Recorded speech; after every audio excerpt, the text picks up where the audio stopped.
সৈয়দনা আদম আলাইহিস সালাম কি দোয়া করলেন এই কোরআনে আছে না নাই? সৈয়দনা ইব্রাহিম কোন দোয়া করলেন কোরআনে আছে না নাই? সৈয়দনা আদম আলাইহিস সালাম ভুল করে একটা নিষিদ্ধ ফল খেয়ে ফেললেন, যখন উপলব্ধি করলেন চোখের পানি ছেড়ে কান্না জুড়ে দিলেন আর দোয়া করতে আরম্ভ করলেন। পড়েন, রব্বানা যালামনা আনফুসানা ওয়া ইল্লাম তাগফির লানা ওয়া তারহামনা লানাকুনান্না মিনাল খাসিরিন। ও আমাদের রব, যালামনা আনফুসানা, নফসের উপর জুলুম করেছি, অন্যায় করেছি, অপরাধ করেছি, তুমি যদি ক্ষমা না করো আমরা শেষ হয়ে যাব, আমরা ক্ষতিগ্রস্তদের মধ্যে শামিল হয়ে যাব, ঠিক কি না? সাইয়েদনা আদম আলাইহিস সালাম এই দোয়া করে মাফ পেয়েছিলেন। শত শত বছর কাঁদতে কাঁদতে এই দোয়া করার পরে মাফ করেছে কে? আমরাও যদি ভুল করি, অন্যায় করি, এই দোয়া করলে মাফ করবে কে? আমরা কি ভুল টুল কিছু করি? হ্যাঁ, করেন? আমরা ভুলকারী, আমরা পাপী, আমরা পাপীর ঘরের পাপী, ঠিক কিনা? পাপের সাগরে আমরা হাবুডুবু খাই, পাপের কোনো শেষ নাই। আকাশের নিচে, জমিনের উপরে আমার চেয়ে বড় পাপী কেউ আছে? এমন কোনো পাপ নাই আমরা করি নাই। আমরা পাপী, পাপীর ঘরের পাপী, ঠিক কিনা? এজন্য এই দোয়াটা বললে ক্ষমা করে কে? আবার সাইয়েদনা ইব্রাহিম আলাইহিস সালাম এই কোরআনের মধ্যে রয়েছে, তিনি দোয়া করেছেন, রব্বি জাআলনি মুকিমাস সালাতি ওয়া মিন যুররিয়্যাতি রব্বানা ওয়া তাকাব্বাল দুআ। সুবহানাল্লাহ পড়েন, রব্বি জাআলনি মুকিমাস সালাহ, আল্লাহ আপনি আমার নামাজ কায়েমকারী বানান, ওয়া মিন যুররিয়্যাতি, আমার সন্তানদেরকেও আপনি নামাজ কায়েমকারী বানান। রব্বুল আলামিন এই দোয়াটা আমার পক্ষ থেকে আপনি কবুল করে নেন, পড়েন আমিন। দেখেন, ছেলে যদি নামাজ না পড়ে আমাদের কাছে দোয়া চাওয়ার আগে এই দোয়াটা করে নিয়েন আল্লাহর কাছে, রব্বি জাআলনি মুকিমাস সালাহ ওয়া মিন যুররিয়্যাতি রব্বানা ওয়া তাকাব্বাল দুআ। আল্লাহ আপনি আমারও নামাজ কায়েমকারী বানান, আমার নতুন প্রজন্ম, আমার সন্তানদেরকেও নামাজ কায়েমকারী বানান। এই দোয়া আল্লাহর কাছে করতে হয়। আল্লাহর কাছে দোয়া না করলে ছেলে মেয়ে নামাজি হয় না। নেককার সন্তান চাইবো কার কাছে?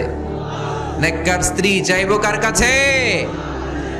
আবার সাইয়েদনা ইউনূস আলাইহিস সালাম দোয়া করলেন, লা ইলাহা ইল্লা আনতা সুবহানাকা ইন্নী কুনতু মিনাল যালিমিন। এই দোয়াটা পড়েন আপনারা কখন? তুফান ছুটলে। আমাদের এলাকায় গ্রাম বাংলায় আমরা দেখছি তুফান ছুটলে পড়ে। এটা মুসিবতে পড়ার দোয়া। মুসিবতে পড়লেই আমরা এই দোয়া পড়বো, মনে থাকবে? 1971 সালে পাক হানাদার বাহিনী, আমরা তো দেখি নাই, শুনেছি, কালেমা জিজ্ঞেস করতো সবাইকে। শুনছেন এই ঘটনা? বলতো কালেমা বল, যদি বলতে পারতো ছেড়ে দিত। যেহেতু পাকিরা ছিল মুসলমান, হিন্দু ভাইদেরকে ওরা শুট করতো, হিন্দু টের পাইলে গুলি। তো এক বাঙালি মুসলমানকে ধরে পাকিস্তানি মিলিটারি জিজ্ঞেস করতেছে, কালেমা বল। মুসলমান নাকি হিন্দু? কয় আমি মুসলমান। কয় তাহলে কালেমা বল। সালে কালেমা বাতা। এখন সে ভয়ে এই দোয়া পড়া শুরু করছে। সে পড়তে শুরু করছে, লা ইলাহা ইল্লা আনতা সুবহানাকা ইন্নী কুনতু মিনাজ জালিমিন। পাকিস্তানি কয় সালে ये तो मुसीबत का कलिमा है। মানে বাঙালি এটা তো মুসিবতে বললে পড়ে। বাঙালি কয় হাম তো ভি মুসিবত মে হ্যায়, আমিও তো মুসিবতেই আছি। তুমি বন্দুক মাথার মধ্যে ধরে আমার কালিমা জিজ্ঞেস করতেছো, আমার কি আর হুশ জ্ঞান আছে? আমি কি পড়তেছি আমি নিজেই জানি না। তাহলে এটা হচ্ছে মুসিবত কা দোয়া, মুসিবত কা কালিমা। বিপদে পড়লেই পড়বেন। আবার অনেকের মুখের মধ্যে গিড়া লেগে যায়, কথা বলতে পারে না, আটকে যায়। বাংলায় বলে তুতলামি। কি বলে? আছে, এরকম আছে। সাইয়েদনা মুসা আলাইহিস সালাম কথা বলতে গেলে আটকে যেত, মুখে কষ্ট হতো। সাইয়েদনা মুসা আলাইহিস সালাম দোয়া করলেন, রব্বি শরহ লি সাদরি ওয়া ইয়াসসির লি আমরি ওয়াহলুল উকদাতাম মিন লিসানি ইয়াফকাহু কওলি। রব্বি শরহ লি সাদরি, আল্লাহ হৃদয়কে প্রশস্ত করে দেন। ওয়া ইয়াসসির লি আমরি, আল্লাহ আমার কাজকে, আমার দায়িত্বকে আমার জন্য সহজ করে দেন। ওয়াহলুল উকদাতাম মিন লিসানি, আমার জিহ্বায় যে কথা আটকে যায় গিড়া লেগে যায়, এই গিটটা আপনি খুলে দেন। চিল্লায় পড়েন আমিন।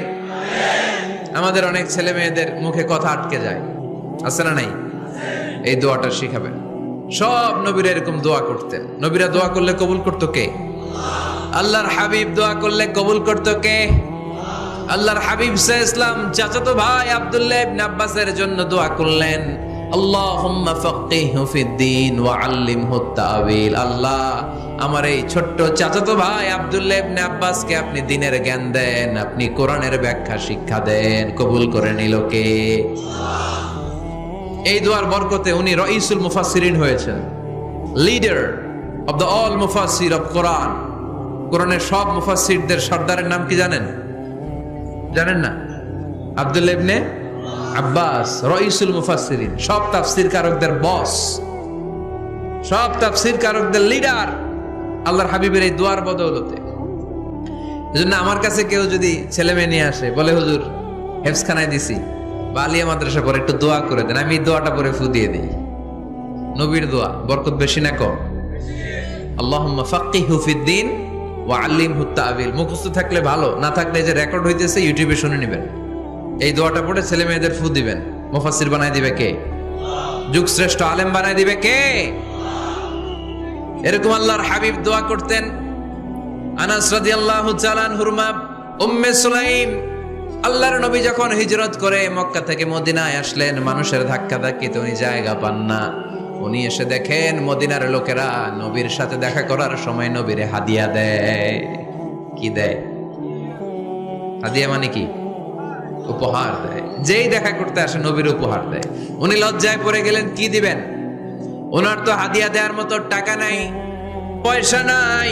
ছোট্ট আনাস রাদিয়াল্লাহু তাআলা আনহুকে ধরে বিশ্বনবীর কাছে যেয়ে বললেন, নবী দেখলাম, দেখে লজ্জায় পড়ে গেলাম, মদিনার আনসারী গোত্রের সব নারী পুরুষ যারাই আপনারে সালাম দিতে আসে সবাই হাদিয়া দেয়। আমার তো টাকা পয়সা কিচ্ছু নাই যে আপনারে হাদিয়া দিব, কি আর করব? আমার কলিজার টুকরা, আমার নারছেরা ধন, আমার আনাসকে আমি আপনারে হাদিয়া দিয়ে দিলাম। আনাসকে হাদিয়া দিলাম, আমার ছেলেটাই আপনার জন্য হাদিয়া। আওয়াজ করে পড়েন আল্লাহু আকবার। ইয়াখদুমু কামা বাদালাক নবী, আপনার যত ধরনের খেদমতের প্রয়োজন আমার ছোট্ট ছেলে আনাস করবে। ও নবী, আনাসের জন্য আপনি একটু দোয়া করে দেন। আল্লাহর হাবিব দোয়া করলেন, আল্লাহুম্মা বারিক ফি মালিহি ওয়া ওয়ালাদি। ও আল্লাহ, আপনি আনাসের মালে বরকত দেন, সন্তানে বরকত দেন। কয়টা দোয়া করছিল শুনতেছেন? মনোযোগ আছে না গেছে? কয়টা দোয়া? আল্লাহ আপনি আনাসের সম্পদ বাড়িয়ে দেন। কি বাড়িয়ে দেন? আর বলেছিলেন সন্তান বাড়িয়ে দেন। কি বাড়িয়ে দেন? নবীর দোয়ার বরকত। আল্লাহুম্মা বারিক ফি মালিহি ওয়া ওয়ালাদিহি। আল্লাহ মালে বরকত দেন, আনাসের সন্তানে বরকত দেন। সব খেজুর বাগানে খেজুর ধরে একবার, ওনার খেজুর বাগানে কয়বার? ওনার মোট সন্তান 82 জন। কয়জন? 82। 80 জন ছেলে, 2 জন মেয়ে। এটা হলো নবীর বরকত। নবী দোয়া করলেই কবুল। সুবহানাল্লাহ পড়েন। মক্কার দাওয়াতে জীবনের শুরুর দিকে আল্লাহর হাবিবের খুব কষ্ট হচ্ছিল।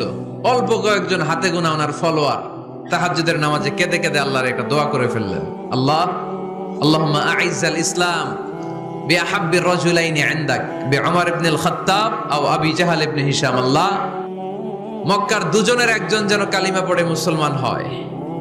হয় খাত্তাবের বেটা ওমর, নয় হিশামের বেটা আবু জাহাল। ওমরে ফারুকের জন্য দোয়া কবুল করলো কে? বিষ্ণু ইসলাম আরকাম ইবনে দারিল আরকামে বসে দাওয়াত দিচ্ছেন। হঠাৎ সাইয়েদনা ওমরে ফারুক তলোয়ার নিয়ে ছুটে আসলেন আল্লাহ রাসূল সাল্লাল্লাহু আলাইহি ওয়াসাল্লামকে হত্যা করবেন বলে। সাহাবারা এসে তথ্য দিলেন, ইয়া রাসূলুল্লাহ, আপনি ছোটেন, দৌড়ান, পালিয়ে যান।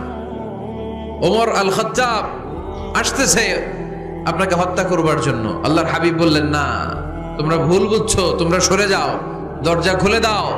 আমার মনে হচ্ছে ওই যে রাতে আমি তাহাজ্জুদের সালাত শেষে দোয়া করেছি, আজ বোধহয় ওই দোয়া কবুল হতে শুরু করেছে।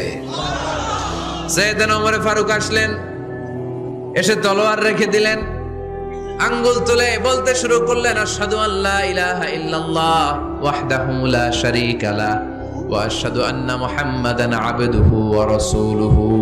সুবহানাল্লাহ পড়েন। কালিমা পড়ে মুসলমান হয়ে গেলেন। আল্লাহর হাবিবকে বললেন, ইয়া রাসূলুল্লাহ, আপনি যে লুকায় লুকায় ঘরে দাওয়াত দেন, কারণ কি? বাইরে চলেন। আল্লাহর হাবিব বললেন, না, এটা মাক্কি জীবন, এখানে গোপনে দাওয়াত দিতে হবে। আল্লাহ রাসূল সাল্লাল্লাহু আলাইহি ওয়াসাল্লামের কথা বলার পর ওমর ফারুক বললেন, তাহলে আলাইসাল কোরআনু কিতাবুন হক, এই যে কোরআনের কথা আপনি শোনাচ্ছেন, এটা কি সত্য কিতাব নয়? এটা কি সত্য কিতাব না? আলাইসাল ইসলামু দীনুন হক, আমাদের ইসলাম কি সত্য ধর্ম নয়? আলাইসাল্লাহু রব্বুন হক, আমাদের আল্লাহ কি সত্য রব নয়? আল্লাহর হাবিব বললেন, সত্য। তো সব যদি সত্য হয়, ফাফিমাল ইখতিফা, তাহলে লুকিয়ে লুকিয়ে কেন, ঘরে বসে কেন? আমরাই যদি হকের পথে থাকি, আমরা বের হচ্ছি না কেন? আমি একটা মিছিল দিব। আল্লাহর হাবিব বললেন, যাও, আস্তে ধীরে মিছিল দাও। 12 জনকে নিয়ে উনি আল্লাহর নামের তাকবীর জুড়ে দিলেন। আল্লাহু আকবার, আল্লাহু আকবার, আল্লাহু আকবার। তার মানে নবীর দোয়ার বরকত আছে না নাই? এজন্য যেই কোনো বিপদে, কোন পরিস্থিতিতে কোন দোয়া পড়বেন, আল্লাহর কিতাবের ভেতরে এই দোয়াগুলো উল্লেখ করেছে কে? আমরা এই দোয়াগুলো বেশি বেশি পড়ব। কোরআনের দোয়ার মতো কম্প্রিহেন্সিভ দোয়া হয় না। আপনি বাংলায় 1000টা বাক্য বলে যেটা বুঝাতে না পারবেন, কোরআনের আয়াত একটা পড়লে ওটা কভার হয়ে যায়, ঠিক কি না? একটা কম্প্রিহেন্সিভ দোয়া সবাই পড়েন, রব্বানা আতিনা ফিদ দুনিয়া হাসানা ওয়া ফিল আখিরাতি হাসানা ওয়া কিনা আযাবান নার। আল্লাহ, তুমি দুনিয়ার সব কল্যাণ দাও, আখিরাতেরও সব কল্যাণ দাও, আগুনের আযাব থেকে তুমি বাঁচিয়ে দাও। খেয়াল করছেন অর্থ, নাকি খালি মাথা ডুলাইতেছেন? আল্লাহ রব্বানা আতিনা ফিদ দুনিয়া হাসানা, আল্লাহ দুনিয়ার যত হাসানা আছে কল্যাণ দাও, ওয়া ফিল আখিরাতি হাসানা, আখিরাতের যত কল্যাণ আছে দাও, ওয়া কিনা আযাবান নার, আগুনের শাস্তি থেকে বাঁচিয়ে দাও। তা আপনি দুনিয়ার যা আছে ওইটাও নিলেন, আখিরাতে যা আছে ওইটাও নাকি নিবেন, তো বাকি রাখছেন কি? আপনি গাছেরটাও খাইবেন, তলারটাও কুড়াইবেন, সবই তো চাইলেন এই দোয়ায়। কোনো কিছু বাকি আছে এই দোয়ায়? এই দোয়াতে কোনো কিছু, কোনো নেয়ামতের কথা কি বাকি আছে? তাহলে এই দোয়া যদি আপনি করেন, পৃথিবীর অন্য কোনো বাক্য দিয়ে এই দোয়ার সমপরিমাণ কোনো অর্থ বোঝানো সম্ভব? এজন্য আমরা কোরআনের দোয়াগুলো পড়বো বেশি বেশি। মনে থাকবে? আওয়াজ করে পড়তে হবে ইনশাআল্লাহ। কিভাবে করবেন?